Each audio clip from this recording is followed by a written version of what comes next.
नमस्कार, मैं अतुल कुमार पाल आत्मनिर्भर भारत प्रोजेक्ट में कार्यरत हूँ और ये आत्मनिर्भर भारत प्रोजेक्ट स्पॉन्सर्ड कर रहा है माइटी गवर्नमेंट ऑफ इंडिया, जिसका संचालन Indira Gandhi national tribal university से हो रहा है। आज जो हम चर्चा कर रहे हैं वो स्टार्टअप इन एग्री एंटरप्रेन्योरशिप पे है। शुरुआत में मैं इसका भा, कुछ भारतीय अर्थव्यवस्था जो एग्रीकल्चर से संबंधित है उसके बारे में कहना चाहता हूँ। भारत विश्व मंच पर तेजी से बढ़ती हुई अर्थव्यवस्था है। अर्थव्यवस्था की गति को बरकरार रखना चुनौतीपूर्ण है, क्योंकि भारत की जनसंख्या 1.2 लाख अरब को पार कर गई है, जो भविष्य के लिए चिंताजनक है तथा ज़्यादा दबाव खाद्यान्न उत्पादन पर बढ़ रहा है और कृषि योग्य भूमि अब सीमित होती जा रही है। मौसम के प्रतिकूल प्रभाव और उन्नत तकनीक के अभाव से कृषि क्षेत्र में लाभ की कमी आ रही है। लेकिन इन दिनों देश में कृषि या खेती के बिजनेस की ओर युवाओं का रुझान बढ़ता ही जा रहा है। कृषि आधारित व्यापार में भी नई पीढ़ी भविष्य तलाश रही है तथा व्यापार के अवसर ज़्यादा उपलब्ध होने की वजह से इसी क्षेत्र में प्रतिस्पर्धा भी बहुत कम है। इसके अलावा कम निवेश के में अत्यधिक मुनाफा कमाया जा सकता है। आज की चर्चा हम एग्री एंटरप्रेन्योरशिप के स्टार्टअप पे करेंगे। तो आज जो हम जो विषय इसके बारे में, क्या इसकी परिभाषा है, इसकी क्वालिटी क्या है, वे ऑफ कृषि एंटरप्रेन्योर का एंटरप्रेन्योरशिप बिजनेस क्या है, फर्म बिजनेस मैनेजमेंट और एंटरप्रेन्योरशिप में अंतर क्या है, और कॉन्ट्रैक्ट एंटरप्रेन्योरशिप क्या होती है, और आगे के संबंधित टॉपिक। तो एक उद्यमी वह व्यक्ति होता है जो अपने आप को स्थापित करने का जोखिम उठाता है। उद्यमी वह व्यक्ति है जो नवाचार, नए आइडिया, बेहतर कार्यशैली तथा व्यवस्थित तरीके से अपने रिसोर्स को ऑर्गेनाइज करता है, और इसी को कृषि उद्यमिता कहते हैं।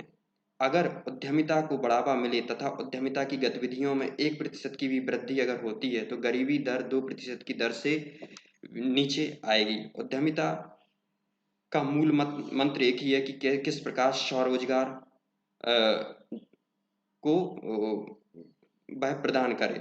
यह एक स्वचालित प्रक्रिया है जो केवल आगे बढ़ने के लिए अग्रसर होती है।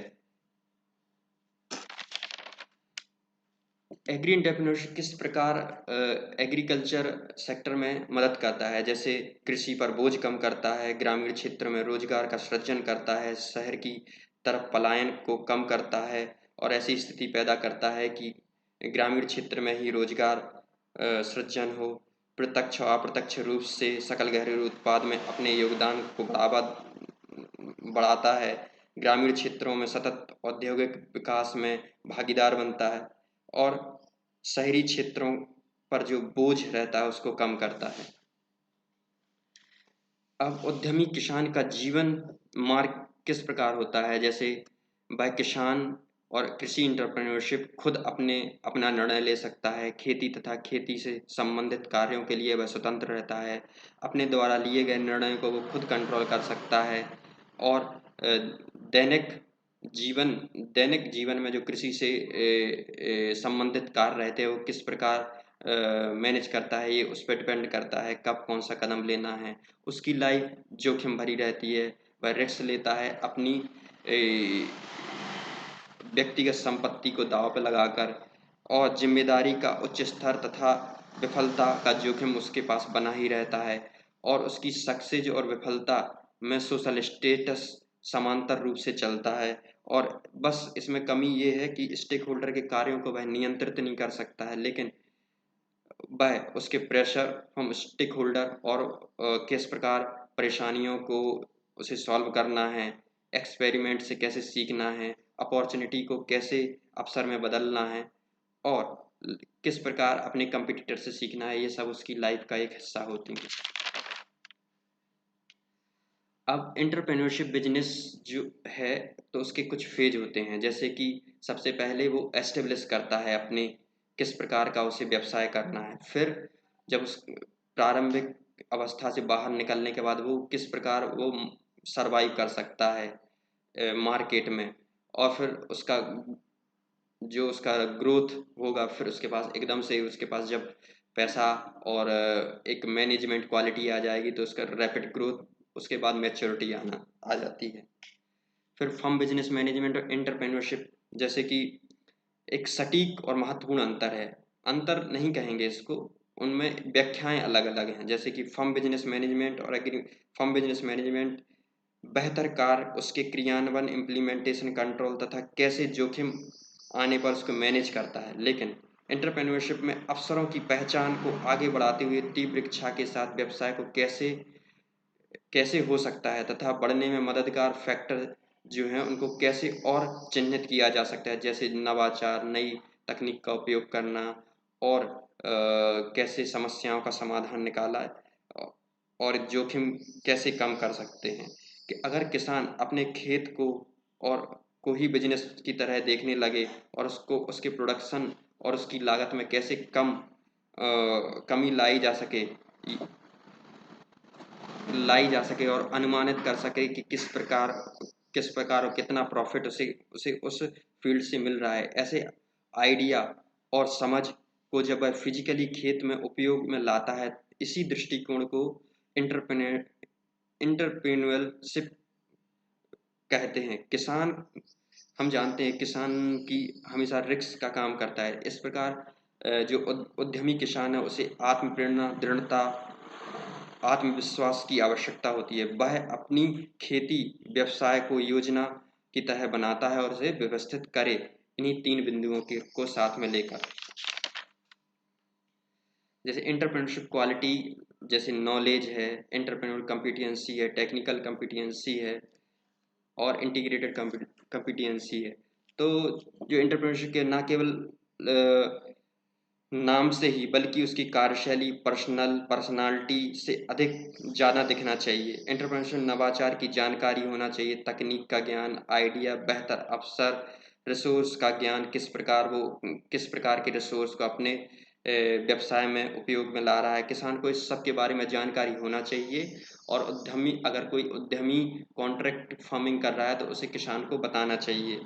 किसान को नॉलेज केवल उसको खेत से नहीं होता, उसके ऑब्जर्वेशन, उसके एक्सपेरिमेंट से प्राप्त होता है। आजकल एक्सटेंशन वर्कर भी किसान की को नॉलेज प्रदान करते हैं, किस प्रकार वह कीट पतंगों की नई फसल तकनीक का उपयोग करें।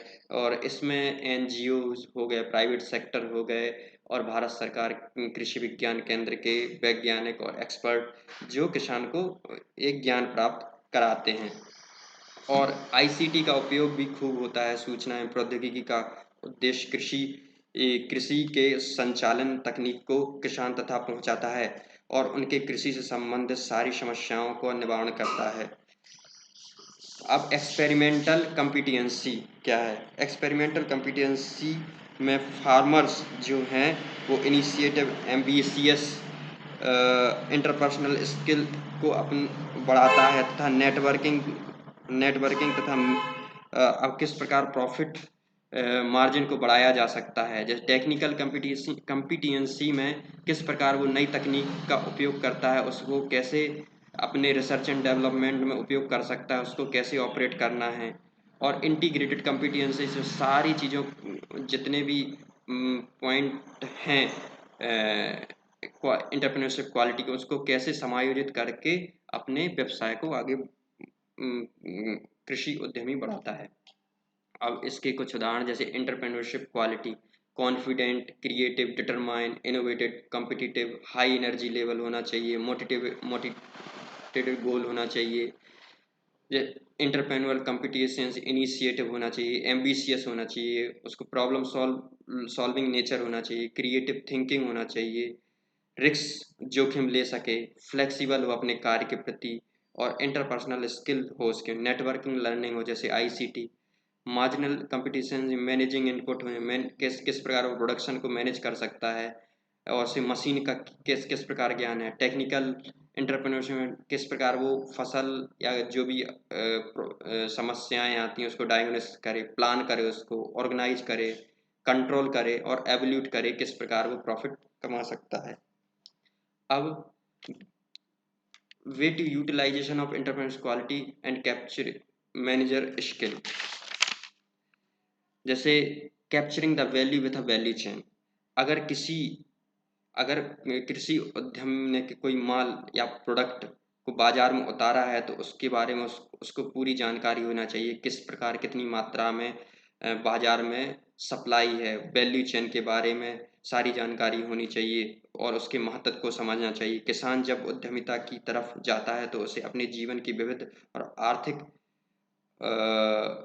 टिकाऊ किस प्रकार लाभप्रद पा सकता है वो अपने प्रोडक्शन से, ये सब उसे पता होना चाहिए। और इसी वैल्यू चेन की व्यवस्था को स्थापित करना उसका एक मूल मंत्र होना चाहिए। Enhancing and managing the efficiency in production. किसान उद्यमी को स्किल ट्रेनिंग देनी चाहिए तथा अवसरों को पहचान कर उसके बिजनेस को बढ़ाने की तरफ अग्रसर होना चाहिए। लेकिन केवल कुशल होने की आवश्यकता ही नहीं, संसाधनों का उपयोग करने में और परिवहन और विपणन में उत्पादन में भी उसकी उतनी ही स्किल डेवलपमेंट होनी चाहिए।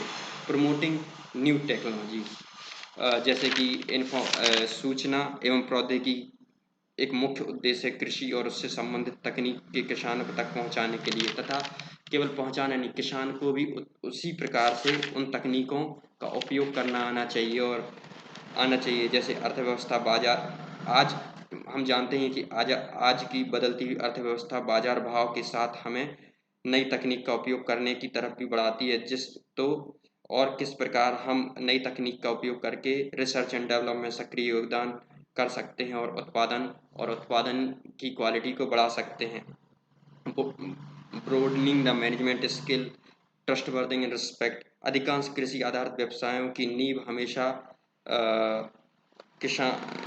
भूमि मूल्य क्षमता से निहित है और इसी कड़ी में ये किस प्रकार हम नई टेक्नोलॉजी का उपयोग करके भूमि संरक्षण का काम कर सकते हैं।